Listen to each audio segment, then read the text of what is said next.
অনেক দস্তাদস্তি করার পরে শেষ পর্যন্ত তারা আমাকে ছাড়লো না।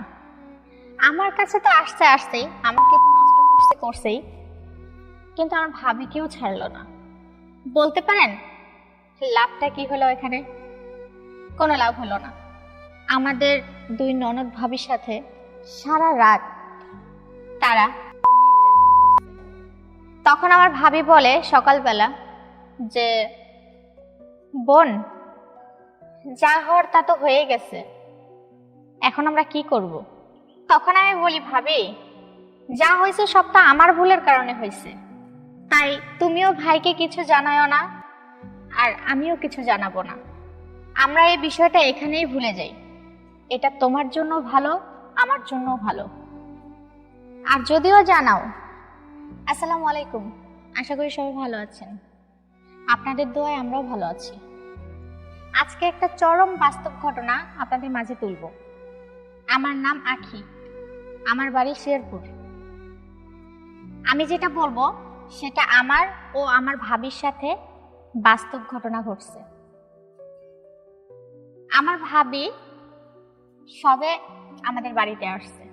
আমার ভাই নতুন বিয়ে করছে, তো আমার ভাই তো ব্যস্ত থাকে সব সময়, যার জন্য আমরা কখনো ভাইকে নিয়ে যাওয়ার কথা ভাবি না, ঘুরতে নিয়ে যায় না তাই বলি না, আর বাড়ি থেকে তো কেউ নিয়ে যায় না আমাদের। তো একদিন ভাবিকে বললাম, ভাবি তোমার তো নতুন বিয়ে হয়েছে, এখন আমার মনে চাইতেছে যে ঘুরতে যাই, তুমি কি যাবা আমার সাথে? ভাবি বলতেছে তোমার ভাইকে না বলে যাব? আমি বললাম চলো না, ভাই জানবে না, ভাই আসার আগে আগে আমরা চলে আসবো। বললো ঠিক আছে চলো। কারণ ভাবিরও তো মনে চায়, সেও তো বাবার বাড়ি থেকে আসছে, তারও তো মনে চায় একটু ঘুরতে। কারণ একটা মেয়ে যখন বাবা মার বাড়ি থেকে শ্বশুর বাড়িতে আসে, তখন তার সঙ্গ দেওয়ার মতো কেউ থাকে না। তো এই হচ্ছে বিষয়। এখন আমরা মূল ঘটনায় যাব। আমি আর আমার ভাবি নৌকা ভবনে গেছিলাম। অনেকদিন পরে নৌকা ভবনে যায় আমাদের অনেক ভালো লাগছিল, পুরো মনটা আকাশের মতো লাগছিল। কিন্তু আমার ভাবিও অনেক খুশি ছিল। আর মানে এক কথা বলতে দুই ননদ ভাবি মিলে বের হইছি, অনেক ভালো লাগছিল। আমরা অনেক খাওয়া দাওয়া করছি। তারপরে হচ্ছে নৌকা ভবনে যখন উঠছি, তখন আমাদের সাথে একটা চরম মাপের দুর্ঘটনা ঘটে। সেটা হতেছে কিছু ফালতু পোলাপান ছিল যারা হচ্ছে মেয়েদেরকে বাজে কথা বলে, বাজে ইঙ্গিত দেয়, এরকম কিছু। আসলে সবাই তো ভালো হয় না। তো আমার ভাবি একটু দেখতে সুন্দর ছিল মাশাআল্লাহ, যার জন্য তারা আমার ভাবির দিকে নজর দেয়। তারা আমার ভাবিকে কুপ্রস্তাব দেয় তাদের সাথে সহবাস করার জন্য, এবং কি তারা জোর করে অনেক। তখন আমি ভাবলাম, ভাবি তো আমার কথায় আসছে, ভাবি তো আসতে চায় নাই, আমরা নিয়ে আসছি। তাহলে আমি যেহেতু নিয়ে আসছি, আর যদি কিছু হয় তাহলে তো ভাই আমাকেই বকা দেবে, আমি তো বাড়িতে থাকতে পারবো না। তাহলে অবশ্যই এই সমাধানটা আমাকে করতে হবে। অনেক ভাইবা চিনতে আমি অনেক রিকোয়েস্ট করলাম ওনাদের কাছে যে আমার ভাবিকে ছেড়ে দেন, আমার ভাবি আমাদের বাড়িতে নতুন আসছে, এভাবে তাকে হেনস্থা করবেন না। কিন্তু তারা কথা শুনলো না। তারা বলতেছে তুই কে বলার, যদি তুই বেশি কথা বলিস তাহলে কিন্তু তোর সাথে কিছু একটা ঘটবে। তখন আমি বলি যে যদি মনে চায় তাহলে আমার সাথেই কিছু করেন, কিন্তু ওর ভাবিকে না, আমার ভাবিকে আপনারা ছেড়ে দেন।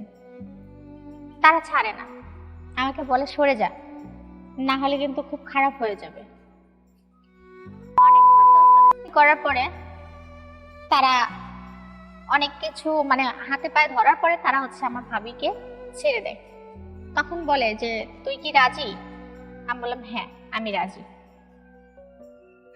আর কি হলো, ভাবির জন্য সবকিছু চাপা রাখার জন্য আমি নিজেকেই বিলা দিই। যখন আমি বিলা দিছি নিজেকে, তখন আমার ভাবি অনেক কান্না করছে। দস্তাদস্তি করার পরে শেষ পর্যন্ত তারা আমাকে ছাড়লো না। আমার কাছে তো আসতে আসতেই আমাকে তো নষ্ট করছেই, কিন্তু আমার ভাবিকেও ছাড়লো না। বলতে পারেন লাভটা কি হলো? এখানে কোনো লাভ হলো না। আমাদের দুই ননদ ভাবির সাথে সারা রাত তারা নির্যাতন করছে। তখন আমার ভাবি বলে সকালবেলা যে, বোন, যা হওয়ার তা তো হয়ে গেছে, এখন আমরা কি করব? তখন আমি বলি, ভাবি, যা হয়েছে সবটা আমার ভুলের কারণে হয়েছে, তাই তুমিও ভাইকে কিছু জানায়ও না, আর আমিও কিছু জানাবো না। আমরা এই বিষয়টা এখানেই ভুলে যাই। এটা তোমার জন্য ভালো, আমার জন্যও ভালো। আর যদিও জানাও, আমি আমার ফ্যামিলিতে বকা খাই, যা কিছু হোক, আমি কিন্তু জায়গা পাবো, তুমি কিন্তু পাবা না, তোমাকে রাখবে না। তখন আমার ভাবি বলে, তুমি ঠিক বলছো। তো অনেক ভাবা চিন্তা করার পরে ভাবি বলল, ঠিক আছে, আমরা আর কখনো একা বের হব না।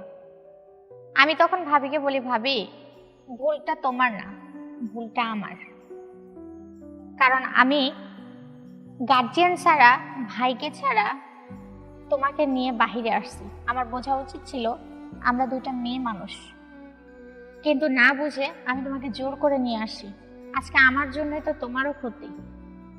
তখন বলে, বোন থাক, যা হবার হয়ে গেছে, এখানে তোমার আমার কারো হাত নাই।